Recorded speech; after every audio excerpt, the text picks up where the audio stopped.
കണ്ണൂരിലെ സ്വകാര്യ ആശുപത്രി നഴ്സുമാർ ഇന്ത്യൻ നഴ്സസ് അസോസിയേഷന്റെ നേതൃത്വത്തിൽ നടത്തുന്ന അനിശ്ചിതകാല പണിമുടക്ക് തുടരുന്നു. സമരത്തിന്റെ ഭാഗമായി കണ്ണൂർ കളക്ടറേറ്റ് പടിക്കൽ നടന്നുകൊണ്ടിരിക്കുന്ന അനിശ്ചിതകാല ധർണയെ അഭിവാദ്യം ചെയ്യാൻ ഇന്ന് വെൽഫെയർ പാർട്ടി നേതാക്കളെത്തി. നേതാക്കളായ സാദിഖ് കുളിയിൽ, ചന്ദ്രൻ മാസ്റ്റർ, പള്ളിപ്പുറം പ്രസന്നൻ, ഫൈസൽ മാടായി, മുനവർ ഇരിക്കൂർ, ഫെറോസ് അജാദ്, മുഹമ്മദ് ഇംതിയാസ്, ഷാജഹാൻ ഐച്ചേരി എന്നിവരാണ് സമരപന്തൽ സന്ദർശിച്ചത്.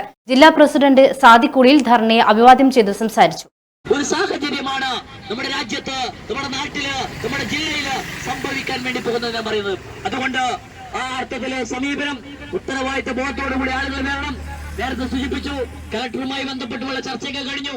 ഇപ്പോൾ ഇവിടെ തടസ്സമായി നിൽക്കുന്നത് മുതലാളിമാരുടെ ഞാനെന്ന ബോധമാണ് എങ്കിൽ, മുതലാളിമാരുടെ ഒരു മുതലാളിത്ത മനസ്സാണെങ്കിൽ ഒന്ന് പറഞ്ഞേക്കാം, അത്തരം മുതലാളിത്ത മനസ്സുമായി മുന്നോട്ട് പോകുന്നവരെയൊന്നും കാലം അധികകാലം വെച്ചിട്ടില്ല.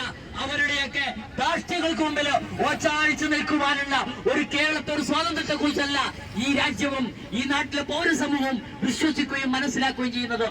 അതുകൊണ്ട് ദാഷ്ട്യത്തിൽ നിന്ന് ഇറങ്ങി വന്ന് തങ്ങളുടെ ജീവനക്കാരോട്, തങ്ങളുടെ കീഴിൽ ജോലി ചെയ്തുകൊണ്ടിരിക്കുന്ന ക്വാളിഫൈഡായ, അങ്ങനെ വെറുതെ വന്നിട്ട് ജോലി ചെയ്തല്ല, പഠിച്ച് ഫീസ് കൊടുത്ത് പഠിച്ച് അങ്ങനെ പഠിച്ച ഈ ഉദ്യോഗസ്ഥന്മാരോട്, ഈ തൊഴിലാളികളോട്, അവരോട് കൃത്യമായ ഒരു സമീപനം സ്വീകരിക്കണം എന്നുകൂടി സൂചിപ്പിക്കുകയാണ്.